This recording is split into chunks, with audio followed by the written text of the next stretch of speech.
Today on episode 78 of Teaching in Higher Ed, The Power of Checklists. Produced by Innovate Learning, maximizing human potential. Welcome to this episode of Teaching in Higher Ed. This is the space where we explore the art and science of being more effective at facilitating learning. We also share ways to increase our personal productivity approaches so we can have more peace in our lives and be even more present for our students.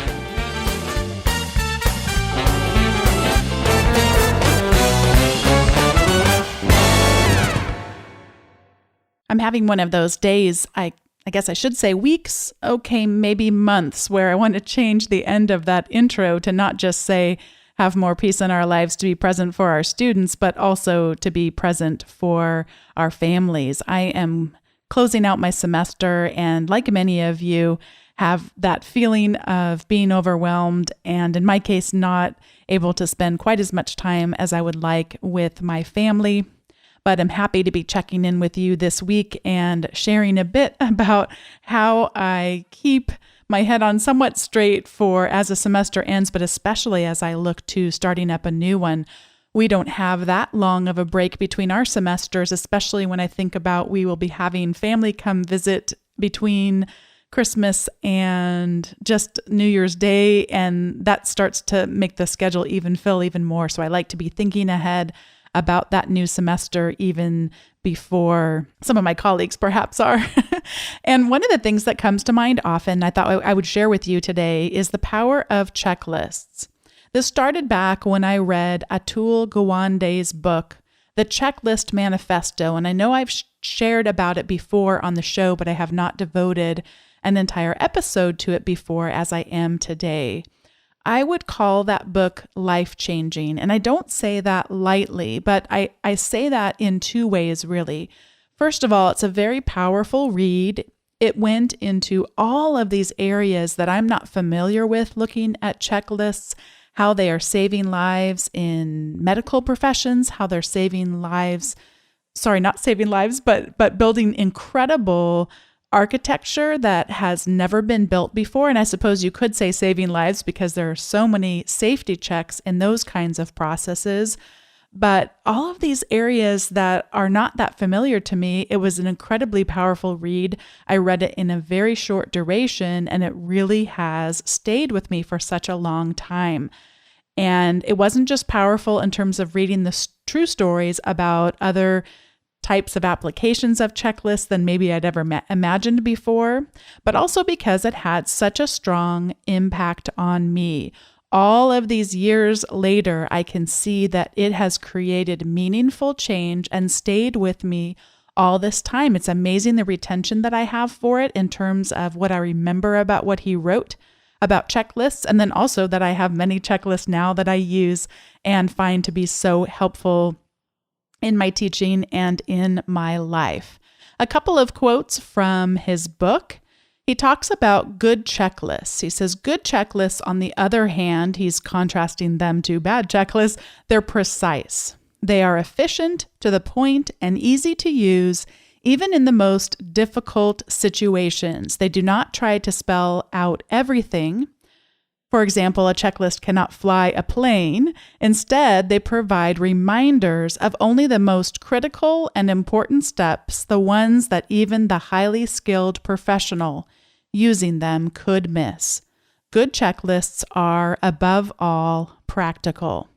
What's on my mind right now, unfortunately, this week is we've had even more gun violence in our country, and I've been reading a lot in the Chronicle of Higher Ed about concerns that faculty members have about violence on their campuses. And I do occasionally think about that in my own classroom. And in the back of the classroom is a red binder. And one of the things I remember about that red binder, I've watched an active shooter video training program before on my campus.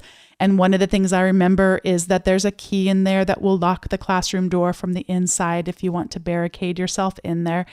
And I'm embarrassed to say I don't remember much more about what's in there, but that if it, God forbid, anything were to happen, that's the first place I'm going is to grab that red notebook and to open it up and access the resources that are there. Because when we are in those emergency situations, tend to be our brains, our amygdalas kind of take over and we get into that fight or flight mode, which is not the most sophisticated parts of our brains. And we want to access a little bit more of someone's already pre-thought through these things and provide the resources that we might need. Another quote from Atul: we don't like checklists. They can be painstaking. They're not much fun. But I don't think the issue here is mere laziness. There's something deeper, more visceral going on when people walk away, not only from saving lives, but from making money.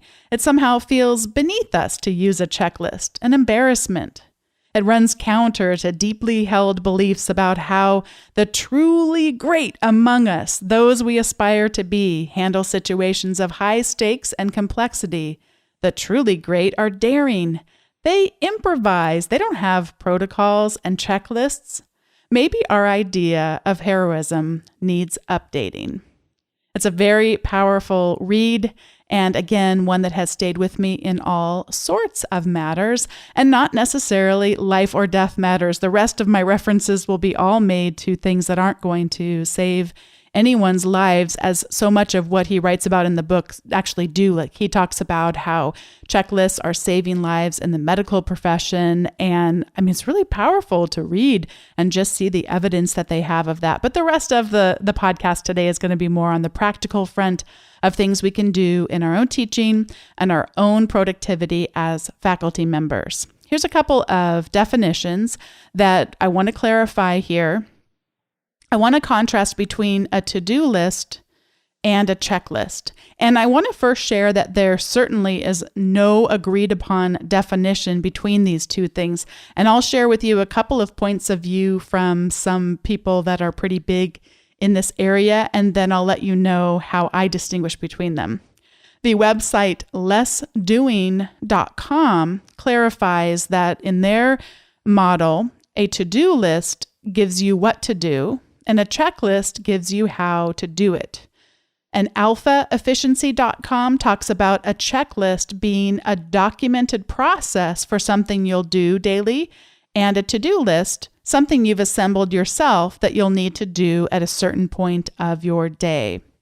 The one that resonated with me most highly was not those two, because I see them as perhaps the not most important distinguishing features for me. I went to Quora, the website that is all about really intelligent questions and really intelligent answers. And Philip Crawford, a software entrepreneur, writes the most, at least currently as of today, writes the most highly rated answer for distinguishing between what, if any, is the difference between a checklist and a to-do list. And Philip talks about checklists being the codification of standardized processes. And that definition really resonates with me, because for me, in my case, I stretch Atul Gawande's idea of a checklist because mine doesn't all take place on one day necessarily. The ones that I do the most are going to take place over perhaps even a series of weeks. But they don't necessarily fit as a to-do list for me, because they're going to happen time and time again, as opposed to just a one-off to-do list like I might have in my to-do list. And he talks about examples of common checklists for people just in business. Might have a new client checklist, a new employee checklist, surgery preparation checklist, airplane takeoff checklist, which that's a really common one, daily store opening checklist. And he says to notice that these are not to-do lists. They're descriptions of standard business processes. And then for people, we might have a going on a business trip checklist, a camping checklist, a selling my car checklist, etc. They're standard steps we don't want to forget. He distinguishes checklists with to-do lists because he says to-do lists are ephemeral and ad hoc in nature, Once an item is done, it's gone. To-do lists are not standardized processes. When you use a checklist, that can become and will look and act like a to-do list. And in my case, they all do. They just fit right in with my normal to-do list. But again, they're repetitive. They're going to look about the same every time I use them, unless I go back and modify them in some way. Natalie Houston, who's been on this show before, and she's a great writer for the Chronicle, among other places, and an English professor, an English chair. And she wrote an article for the Chronicle about why checklists work, which I'll be linking to in the show notes, by the way, including everything else I'm talking about at teachinginhighered.com/78. And the definition that she gives is, in one case, checklists can ensure communication and confirmation among members of a team and can catch errors. In my case, most of the checklists that I use on a semester-by-semester basis are mostly just to make sure that I don't make mistakes. But in some cases, I have dependencies on other people that I may need to make sure happen to make sure that the semester kicks off the way that it should. And Natalie clarifies there are two kinds of checklists. One is a read-do checklist. And in this case, we read each step and perform the step and checking it off as you go. Those are most of my checklists. And it's like following a recipe as you go down and complete each step. The second kind of checklist is a do-confirm checklist. You perform the steps of the tasks from memory until you reach a defined pause point when you confirm that certain things have happened. Well, when it comes to how many items should be on a checklist before each pause point in the process, Atul Gawande recommends no more than 10 items. Other experts recommend between 5 and 7. I will tell you on my checklist, a lot of them are exceeding these recommended values, but he distinguishes the idea that we'll have these pause points in the process, and I might be able to improve mine if I thought more about where the pause points could come in the process. Atul Gawande has a checklist for checklists, and he has 3 categories that he looks at: when you're developing the checklist, when you're drafting it, and then when you're validating it to make sure that it works. And I'll be linking to that in the show notes. I'm not going to cover every item that he has. And I'm also going to say that his checklist for checklists, again, mine may not all be designed the way that he recommends, but I like having this here just in thinking how I might make them better over time. Under the development, he says, do you have clear, concise objectives for your checklist? And he says, have you considered adding items that will improve communication among team members, involving all members of the team in the checklist creation process? So if you're using the idea of checklists and you're working with teams, those are a couple of really good things to do. And then in the actual crafting of the checklist, he asks, is the font sans serif? If you're not familiar with sans serif, it means without serif, and serifs are the little curly cues that are on the end of letters. Like if you picture a lowercase t in many fonts, the bottom part of the t is curling off to the right-hand side. What the serif fonts do for us is they allow our eyes to track much more quickly across the page. So if you're reading the newspaper or you're reading a great web font that is intended for reading paragraphs of text, the serif fonts are going to have our eyes tracking right across it. So he's asking in this checklist for checklists, is the font on your checklist sans serif? Is it without the little curly cues? So whatever font we have is going to slow our eyes down and make sure that we read more carefully than we might otherwise. That's just one example of what he has in the drafting portion of his checklist on checklists. And then lastly, for validation, he says, have you trialed the checklist with frontline users, either in a real or simulated situation? And then have you modified the checklist in response to repeated trials? And I modify my checklists all the time, and they just keep getting better and better as I find more ways to streamline things in the process. Natalie Houston also talks about some advice on making our checklists most usable. She says we should keep it simple. That one may be obvious, but it certainly is one of those things that when you're working through steps, the more simple it is, the easier it'll be to follow. And especially some of the checklists that I have are things when I onboard, if you will, a teaching assistant, I have a checklist for that. And if I want to try to delegate some of that checklist where they self-teach themselves certain things and then they check off parts of the checklist, I have as ridiculous as this may sound, I have a video that shows them how to use the Scantron machine. It's not that hard to use, but I don't want to teach a TA to do that every single semester if a video will do the trick. And so they can check off that they've watched it and that they have tried it out and that they understand how to use it. That'll make that first exam that much easier when there's 100 or 200 to run through. And I can just send them off on their own and I don't have to go over and show them how to do it. And then the second piece of advice that she gives is to make it usable. And again, she says this might be obvious, but you want to, whatever checklist you develop, you need to be able to check things off. If you're a person that likes to have it on paper, then it should be something that you print out and has the little boxes for checking off.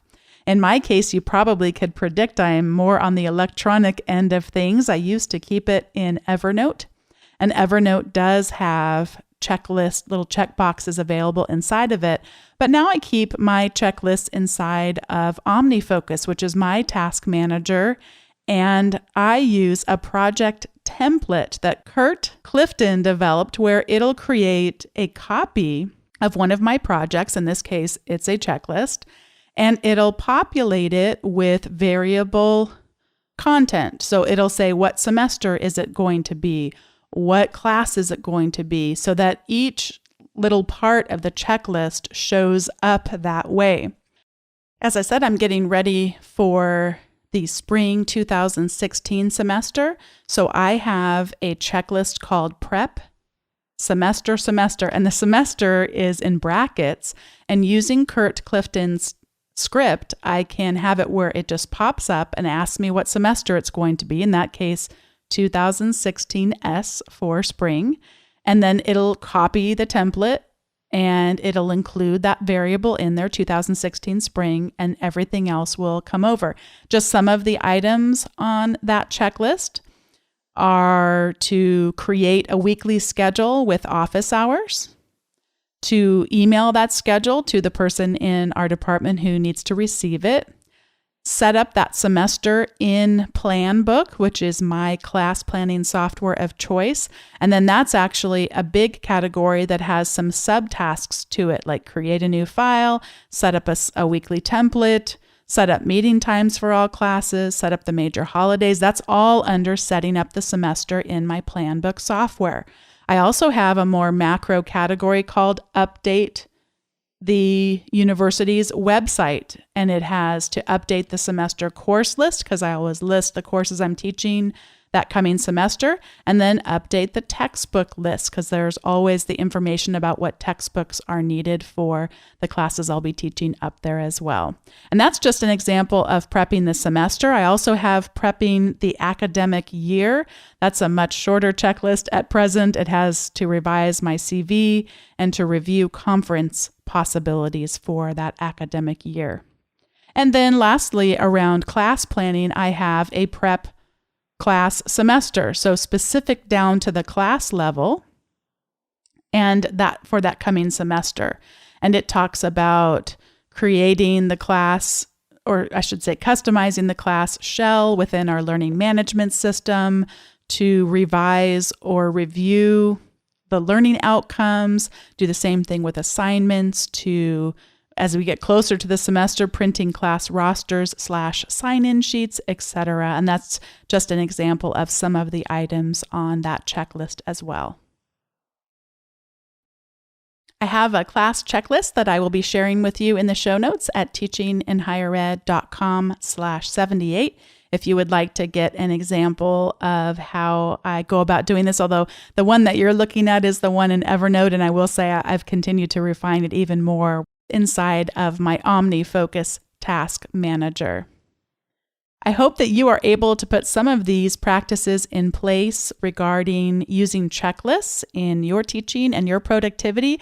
I would love to hear from you if you're making use of some of these checklists already, or if you start to use them. Hearing this episode, you always know I get so rewarded by knowing that this is a good resource to help you implement some of these things as well.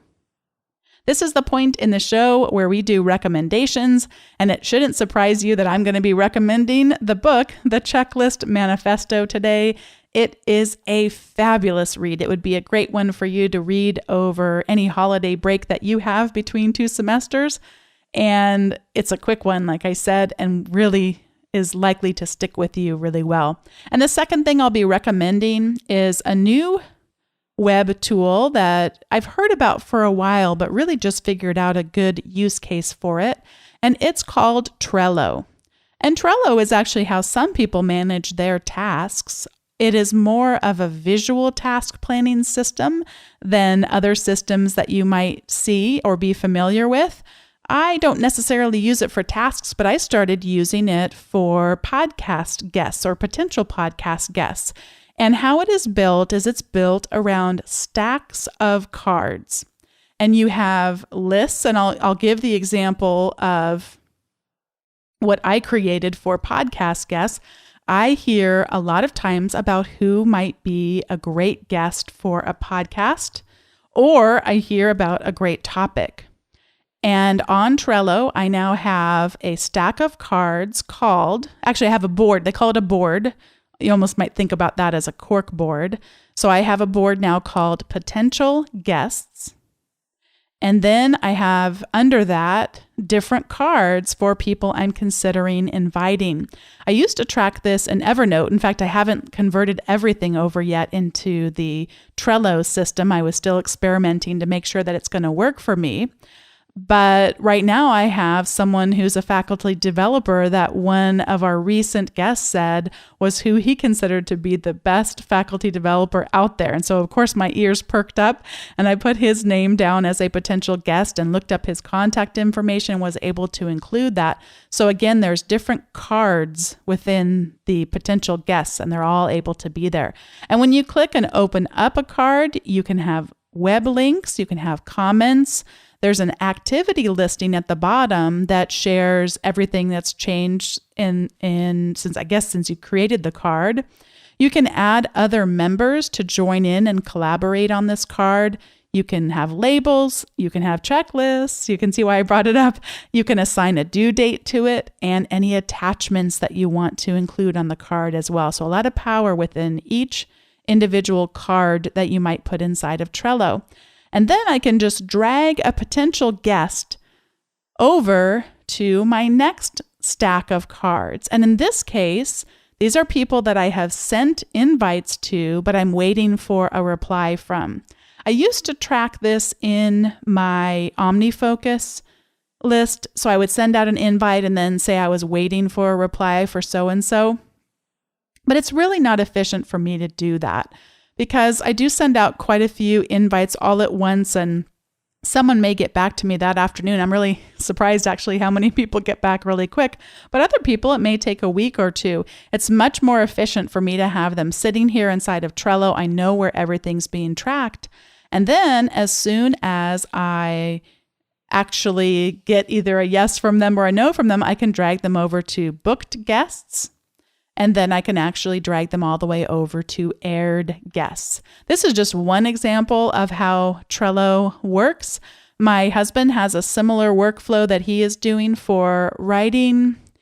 Essentially what he's doing is writing some case studies. And so he has the potential people he's going to write the case studies on. And then as they go through, you get the photograph. As he goes through each step, he can move the cards over and keep track of it that way. You can also put images in there, and it's again, a lot more visual that way. And I'd encourage you to check out Trello and see what it might be able to do for you. That's it for this episode of Teaching in Higher Ed. If you have any comments on the episode or ways that you're using checklists in your teaching, I would love to hear from you at teachinginhighered.com/78. And recently I've been talking to people, they don't necessarily know that we have a Facebook group, but we do. It's at facebook.com/teachinginhighered, and would love to expand our dialogue over there so we can get more interaction happening with the community. So feel free to check us out over there. And as always, if you have yet to write a review or give a rating to the show in whatever service it is that you listen to it, it really helps others discover the show and us to move up on the rankings. And then people can find out about teaching in higher ed and engage in the conversation. Thanks so much for listening, and I'll see you next time.